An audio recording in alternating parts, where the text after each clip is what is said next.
Hi, this is Sarit Switzer, and welcome to the It Is Taught podcast, a podcast devoted to the teachings of Rabbi Shneur Zalman of Liadi as recorded in his most famous work, the Tanya. My hope for this show is to make these teachings accessible and relatable to the average person, regardless of prior Jewish education or affiliation. The episodes follow the prescribed daily study portions and are meant to serve as practical lessons in how to live your life as your true self and develop an authentic and powerful relationship with your Creator. I have personally experienced the effects the study of this work has had on me, and I'm excited to share what I can of this knowledge with you. So please join me on this journey of learning, self-growth, and connection with your source.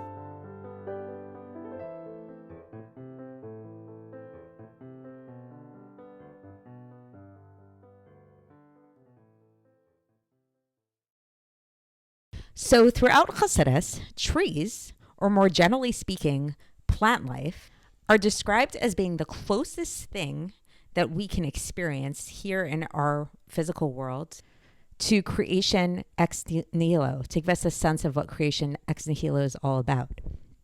Because while we take it for granted that, you plant an apple seed in the ground and then an apple tree will grow, it actually, this doesn't really make any logical sense, and it's in a crazy concept. If you were to take an apple seed and put it under a microscope, you would not find any of the characteristics of an apple in this seed. And in fact, when the seed becomes a tree, the way that the seed becomes the tree is that it actually disintegrates into the ground, completely into the ground, and then the tree emerges from this nothingness in the ground. In Shar Bitachon of Rabbeinu Bechai, which is actually a pre-Chassidic sefer, pre-Chassidic book, something similar is spoken about in terms of gardening and how gardening can actually teach us how to develop greater trust in God and to develop a true awareness of where our true sustenance comes from and become less reliant on other people. In the sense that, we live in a world where we like to see things in terms of causality. You plant a seed in the ground and a tree grows. You go to work and your boss gives you a paycheck. These things seem to be causal activities. But in fact, as Shar Bitachon speaks about, and Chassidus talks about that this isn't even on a much deeper level, while these things might occur together, they're actually not causal at all. Meaning to say that the reason why the tree grows from the ground is not because of the seed, but it's actually, the seed stimulates the power of growth in the ground, but then that growth that tree that comes from the ground is actually coming from the nothingness within the ground. It's coming from the power of growth in the ground, from the dissolvedness in the ground. It's really coming from God. Similarly, when we go to work, this is the teaching of Shar Bitachon, while it seems like the work that we do produces the money that we then receive, it actually doesn't work like that at all. When we go to work, when we put in that effort, that's the same thing as us, doing the gardening, planting and sowing the seeds in the ground and all of that kind of stuff. So that sort of is us doing our work. And then God responds in kind and sends us the money that he wants to give to us through the messenger of our boss or through the messenger of our clients, if we have our own business or that kind of thing. So while the boss or the clients are the messenger, they're not the source of the money that we're getting. Just as much as the apple tree, the source of the apple tree is not in the seed. It's actually in God. God is the one creating the tree. It's coming from the earth, from the power of growth within the earth. So all of this is just to serve as a way of introduction to the topic of Tu B'Shvat, which is the holiday that we are now in today as I'm recording this episode. And Tu B'Shvat is a really interesting holiday in the sense that up until very recently, it actually was for the large part kind of, not acknowledged, at least in the religious world.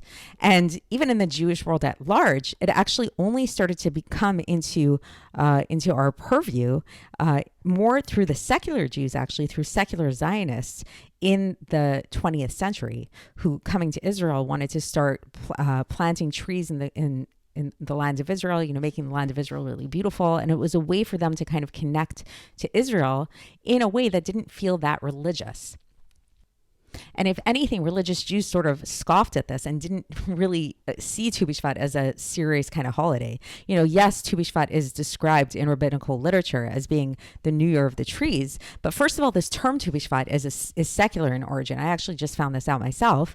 It's throughout rabbinic literature, it's referred to as being the 15th day of Shvat, Chamisha Asar B'Shvat, and supposedly the Lubavitcher Rebbe, up until the very end, he never referred to this holiday as being Tu B'Shvat. He referred to it as being Chamisha Asar B'Shvat, which is its more Gemara Talmudic name.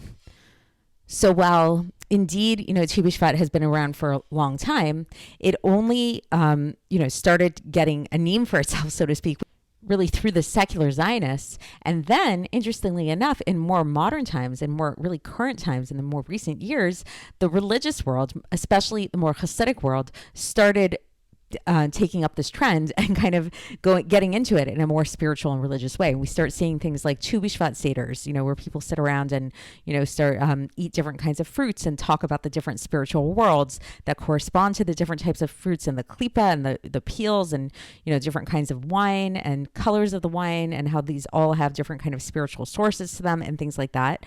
And we find that in Chabad Hasidus itself, the Lubavitcher Rebbe actually did speak quite a bit about Tu B'Shvat.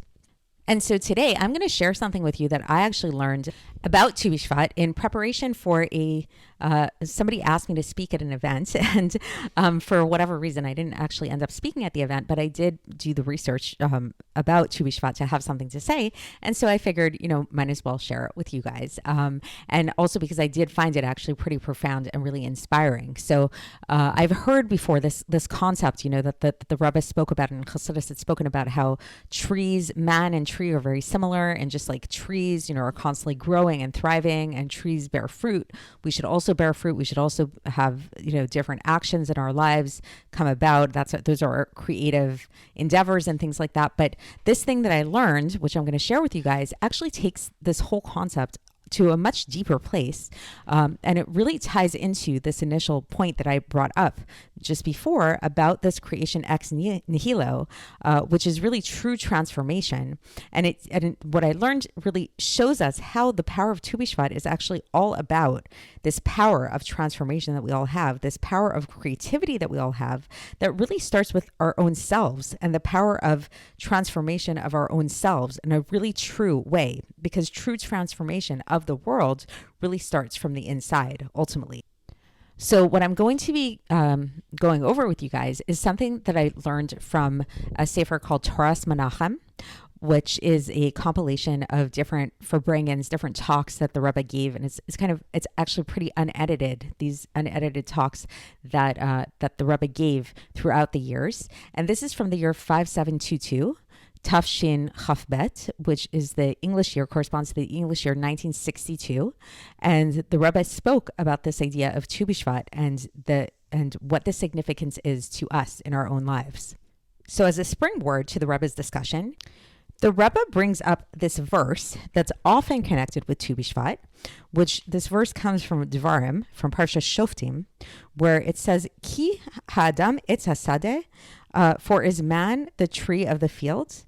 And then it goes on to say, Mimenu tochel ve'oto lo tichot, which means that you can eat from it, but you should not chop it down. And what this is referring to, just for context, is that this in the Chumash, where this is being discussed, is about different laws pertaining to capturing a city during war and what you're allowed to do and what you're supposed to do in terms of, putting the inhabitants of the city under siege and who needs to be destroyed and what needs to be destroyed and everything like that.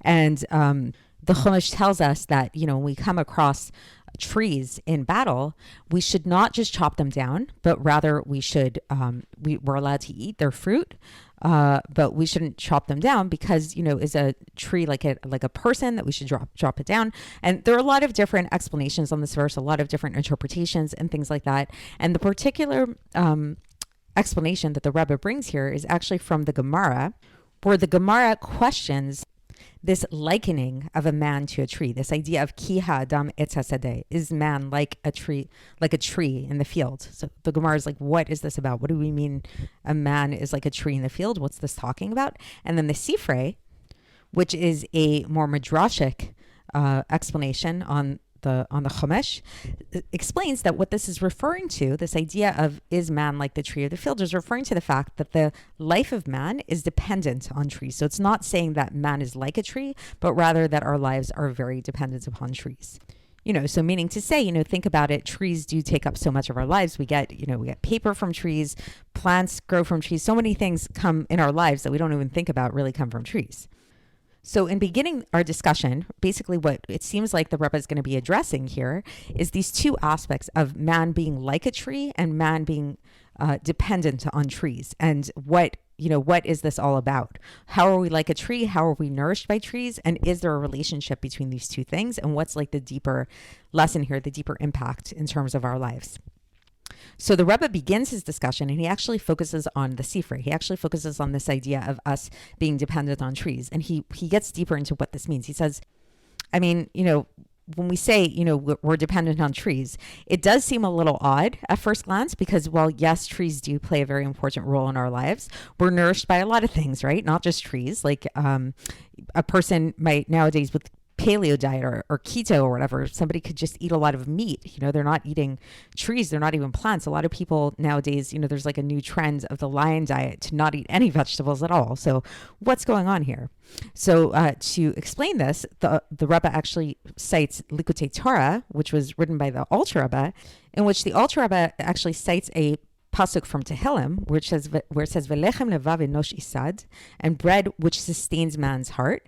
And the Alter Rebbe explains that really bread is what really satisfies a person. So what the Alter Rebbe basically is saying is that yes, people could be nourished by just meat, let's say, but there is something very satisfying about bread that you can't really get from anything except for bread. I know this from firsthand experience because I didn't eat bread for the longest time. And then a little while back, I had a medical issue that I was dealing with. I spoke about this in a previous podcast episode in the section in the episode about anxiety, if you want to hear that one, and where I actually was kind of forced to go back to eating bread. Specifically, I started eating sourdough bread and Ezekiel bread and things like this, which I hadn't eaten in the longest time. And I'll tell you from firsthand experience, I know this is just subjective, anecdotal, but there is something extremely satisfying about bread that you just don't get from any other kind of food. This is why we specifically say Birkas Hamazon, we wash on bread. There's a special significance to bread in Judaism that we don't really have for any other type of food.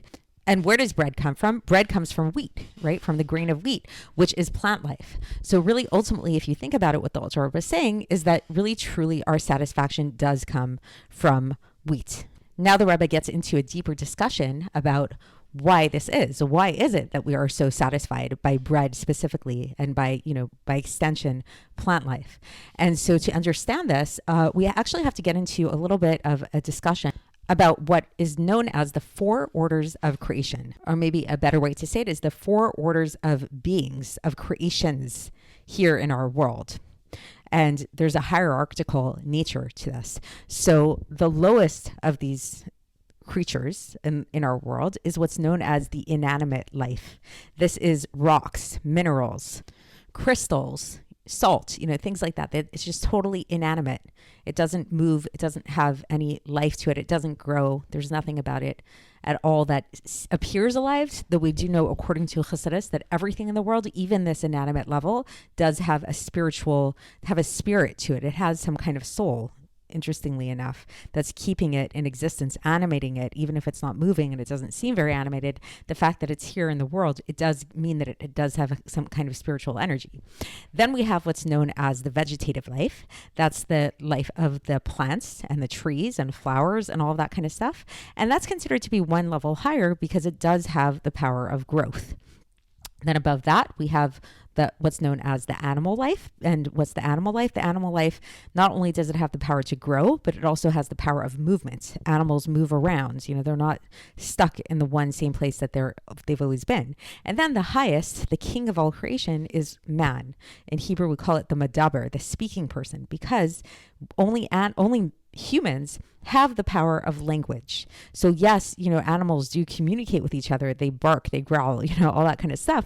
But really humans, and this has been studied at length, only humans have the power to communicate in an intelligible manner through language, through complex sentences. And this ability actually comes from our unique human capacity to be self-conscious, to be conscious of ourselves and kind of like self-reflect. And that's really where language comes from. So in Chassidus, there's a very common question that's asked about this order of creation business, that if we're indeed saying that the humans are the kings of creation, we're the top of creation, we're the best, so to speak, kind of thing. So what seems a little strange about this is that as great as we are actually totally and utterly dependent upon the lower levels for our existence, and not vice versa. Like you go into a forest and there's animals living and everything. They don't need humans. Plants, they have their own photosynthesis going on. Rocks, forget about it. They really don't need humans. But yet we, in order to live, we have to eat. What are we eating? We're eating these lower creatures. So how could this be? If we're so great and we're so lofty and we're higher than all of them, how could it be that we're so dependent on all of these lower creations?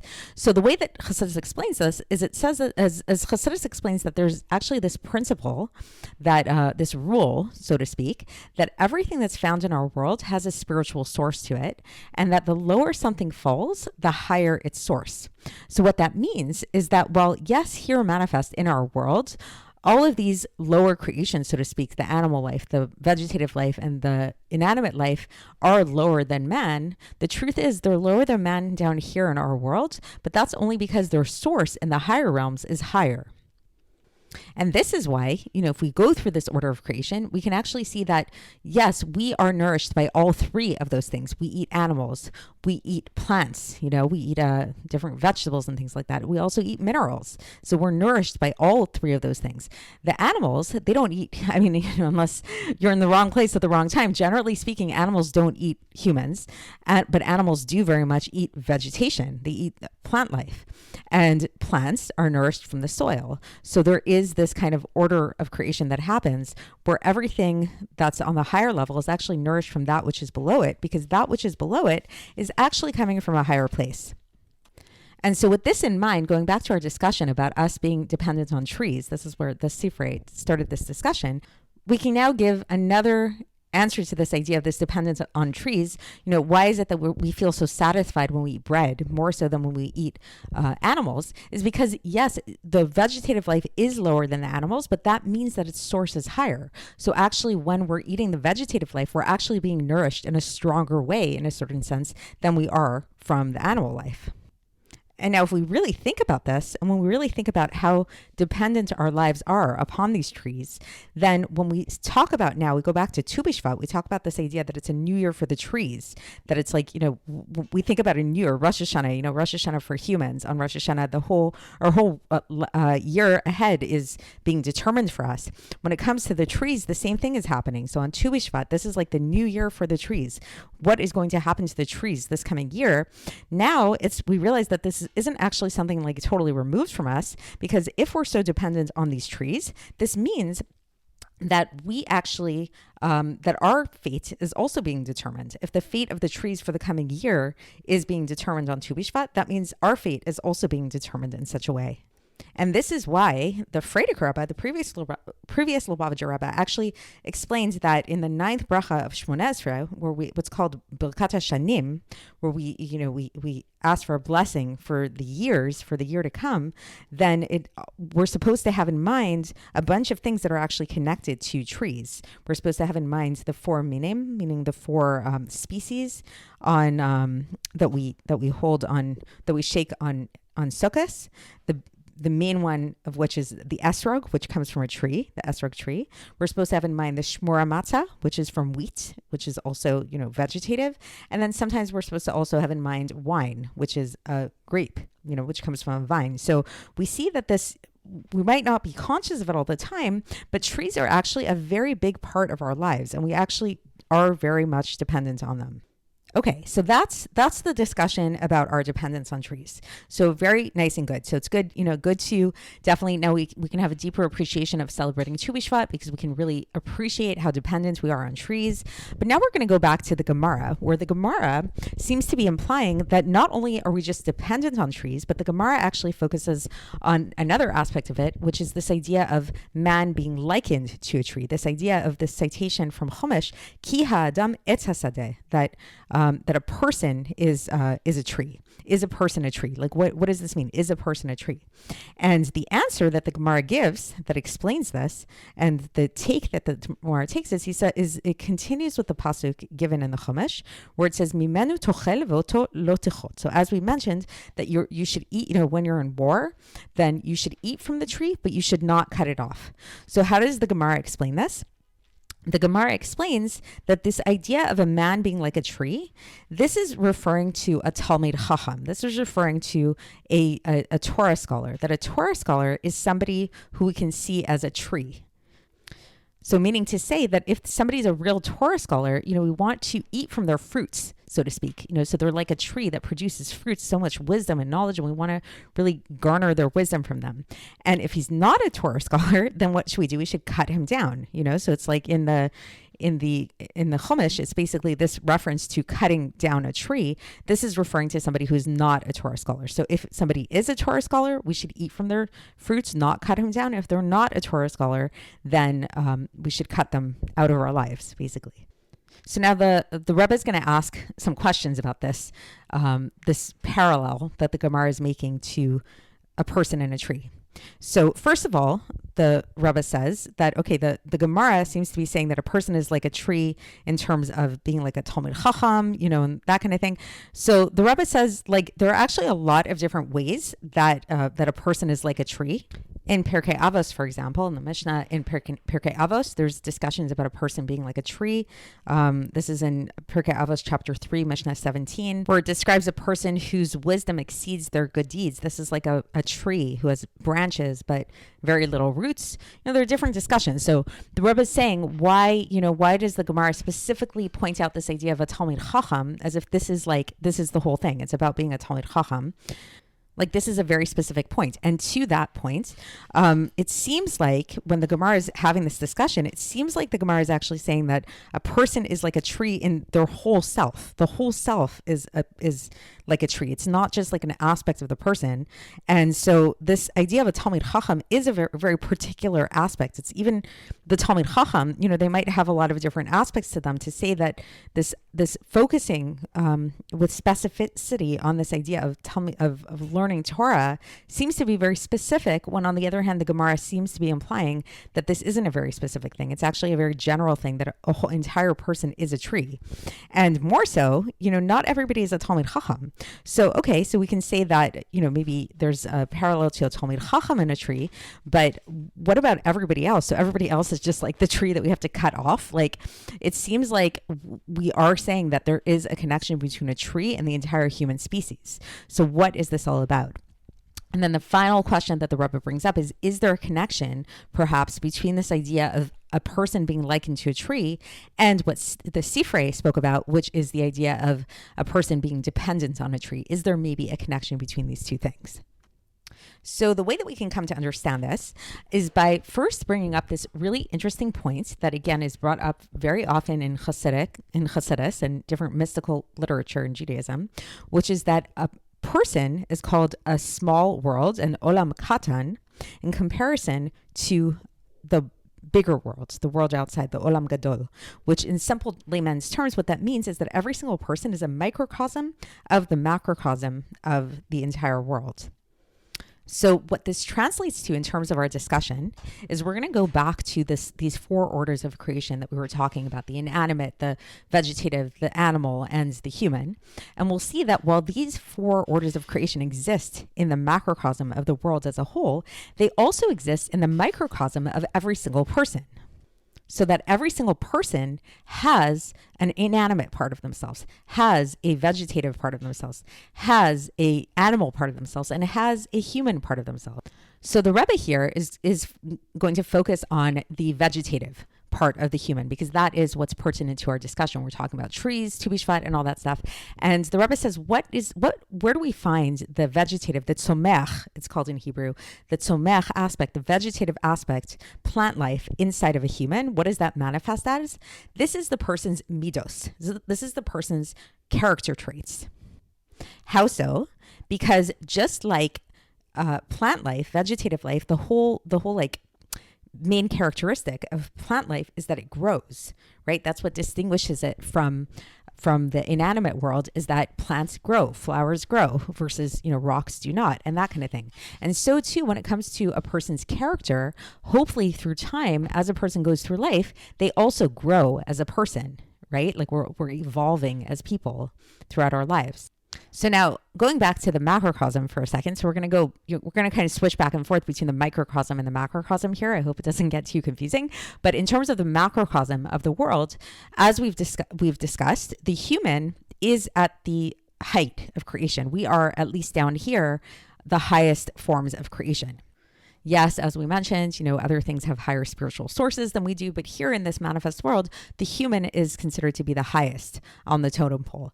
What makes the human the highest? What do we have that the other creatures do not have? So we spoke about language, right? That we have the ability to be self-conscious beings, to self-reflect.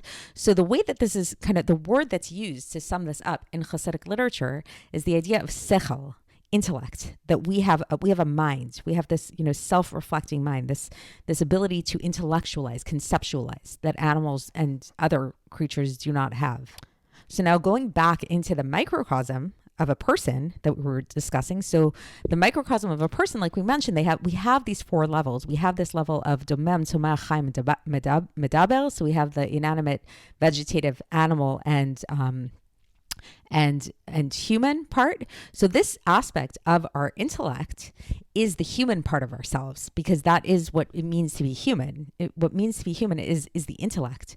So if this is true, here's where the question comes up. This is what the Rebbe is going to be asking. If what makes us unique as human beings and what makes us so special as human beings is our intellect, then why is it that this teaching of the Gemara, we have an issue with this teaching of the Gemara where it likens a person to a tree? Why a tree? Because the tree, again, we said within the person, if we're talking about the microcosm of the person, the tree is the character traits of the person, the emotions of the person, not their intellect. So, if anything, we would say, a person is a brain. That's really what makes the person, is a person is a brain, because that is what's so great about a person. But why focus on the fact that a person is a tree? Meaning to say, if we translate this into Hasidic terminology, we're saying a person is their emotions, a person is their character traits. What's this about? Because that's not what makes us so special. It's not our character traits. It's the human is unique and superior to other creatures specifically because of our intellect, not because of our character traits. You can have a lot of different animals that are very kind to one another. We see this in the animal kingdom all the time, that animals also have emotions. Not only this, the question actually becomes stronger because we know that, again, going with the theme of 4, there are a lot of 4s here that come up in this teaching of the Rebbe, but there's actually 4 different ways that a person can be called. We find this throughout the Bible, that there are different ways that a person can be referenced by. When we say a person, we could say Adam, that's one. We could say Ish, we could say Gever, and we can say Enosh. And those are in descending order. So Adam is considered to be like the highest form of a man when we're really talking about a man in like a praiseworthy way. Then a little bit lower than that is the idea of an Ish. It's hard to translate these into English because they all kind of just mean person or man or whatever. But Gever is considered to be a little bit lower, and Enosh is like just like a being, like a human being, just walking around like nothing. They're not like a mensch necessarily. Like when you think of a mensch, you don't think of an Enosh, you think more of an Adam or maybe an Ish, And again, since there always is this parallel between the 4 levels. So again, we spoke about the 4 levels: inanimate, vegetative, animal, and human. There is this parallel with these 4 terms as well. And the Rebbe doesn't get into all of them, but what he does tell us is that he says that the Ish is associated with the midos of a person, the character traits of a person, the emotions of the person. So it would be, I guess, the vegetative level of the person, versus the Adam is considered to be the seichel of the person, the mind of the person, the more intellectual man. So this just reinforces the question on an even deeper level when we go back to the Gemara, citing this pasuk from Chumash where it says ki ha'adam etz hasadeh, that it says, is man a tree in the field? It doesn't say is, when we're saying tree is a reference to the emotions, it's a reference to the character traits, the midos, which is associated with the word ish. It would be one thing if it says ha'ish etz hasadeh, like is the ish, the emotional man, the tree of the field, but it doesn't. It says the adam etz hasadeh. So what's going on? Why are we making a parallel between the adam, which is this intellectual being, and the tree of the field? Why? What is this about? And so the answer to this, very simply put, is that the whole entire purpose of the mind, the seichel, the intellect, is in order to transform the midos, is in order to transform the emotions, our character traits. If we just stay intellectual beings on our own, we have not fulfilled our purpose. Our purpose in this world is to transform ourselves. It's to become better as people in real ways, in terms of our personalities, to refine our personalities, refine our emotions, gain more, power over our emotions, not be a slave to our emotions, and that kind of thing. And the Rebbe brings this point about, he brings this point home in saying that we can actually see this in the Shema prayer that we say, that the source of the Shema prayer is in Parshas V'eschanan, in the Chumash, where it says, Ve'yadata hayom v'ashavota elevavecha, which Ve'yadata hayom is that, and you should know today, meaning that you should know godliness. It's the first thing that the Rambam talks about, that we all have the obligation to study and try to understand God and godliness and how all of that works. In order to, that it should influence your heart, that you should bring it into your heart. That's what it means. So meaning to say that we're not, yes, Judaism is a very intellectual religion. That's, if you've been following along the podcast, you're learning on your own, you see that, it's a lot of intellect going on, but it's not just for intellectual contemplation and understanding alone, but actually the whole point of why we're learning all these things is in order to bring it down into our heart, to transform ourselves on an internal level. And now we can go back to the analogy of the tree, and we can see that, the greatness of a tree is specifically in the fruits that it gives. The whole thing, when we think of an apple tree, yes, it might have, very nice branches and all that stuff, but the real point of the tree, why it's all there, is really for its fruit. And just like with a tree, the tree really only grows from the flowers that grow off the tree. It's not coming from the body of the tree or the roots of the tree. Nevertheless, in order for the fruit to come about, it needs the body of the tree and it needs the roots of the tree, right? Like if you chop down a tree, it's not going to bear fruit anymore, even though the fruit is coming specifically from the flowers of the tree. So much so that, again, the Gemara's understanding of this idea, when we talked about the tree as a Talmid Chacham, that was saying that, a tree that does not yield fruit, meaning to say like a Talmid Chacham, somebody who's not a Talmid Chacham, somebody who's not producing any wisdom should be cut off. Just like it explains in the Chumash that if a tree isn't bearing any fruit, it needs to be cut down. So too, even though, the root of the tree, the trunk of the tree is not the one not directly where the fruit is coming from, it is really responsible ultimately for the fruit. It is, the fruit is dependent on these things. And so too now when we go back to the microcosm of a person, it's the same thing. So within a person, yes, a person, is the advantage of a person, the greatness of a person is their intellect. But as we've explained, even a person has different levels to them. And there's two specific levels that we focused on was the idea of the ish, which is the more, it is, a person by nature is an intellectual being, but it's the more intellectual being as it's connected to the emotions of the person. And then there's the adam, which is more like the essential intellect of this person. So if we wanted to create this parallel between the tree and the person, we could say that like the flowers of the tree, that's where the fruit comes out from. That would be like the ish. So that's the ish is, yes, it's a person. It's not an animal. So it's an intellectual being, a person, but it's a person who is connected to emotions. It's the part of the intellect that's connected to the emotions. And so while yes, this is like sort of like the direct link to the emotions, nevertheless, the adam, which is the essence of the intellect, is like the trunk and the root of the tree. It's like like the essential being of the person. And while it may not seem as directly connected, it actually is totally, the fruit is totally dependent upon these things. So the emotions, the character traits of a person is actually totally and 100% dependent on the essential intellect of the person. So what the Rebbe is teaching us here in very practical terms is that we hold the power by virtue of being intellectual beings, by virtue of being human, and specifically when we tap into the highest aspect of ourselves, the intellectual part of ourselves, the part that can remove itself from our own baser desires and the influence of our emotions and all that kind of stuff, we can actually transform ourselves in very deep and profound ways. And the Rebbe goes on further to really get deeper into why it is so important to tap into this Adam part of ourselves, into this essential aspect of our seichel, this essential aspect of our intellect, and not just stick with the more emotionally based intellect that we have. Because when it comes to the intellect that we have that's more connected, more directly connected to our emotions, meaning to say, if we're not totally removed from a particular emotional experience that we're having, let's say if we're too kind of sucked in by the emotional experience that we're having, even if we're staying in a sober state of mind while we're going through that experience, but we're still really, operating from a level of really still being connected to the emotions in that way, then the emotions can really have an effect on us, and they can actually cause us to not think so clearly, right? Like these emotions can be very strong. And even if, let's say, the intellect does have an effect on the emotions in these kind of times, then it might affect it in a certain way, but it can't actually transform it. Like maybe the person will be able to kind of behave, quote unquote, or, control themselves in that moment, but they won't actually ever really change. Versus if a person's really able to tap into the essence of their intellect, the etzem haseichel, as it's called in Chassidus, then this actually can be a much more powerful experience in both of these ways that we described. First of all, on the one hand, they're not going to be as affected and they're not going to be as influenced by the emotional experience that they're having. And thus, they won't get as confused. The light of their intellect won't get muddled by the emotions that they're having.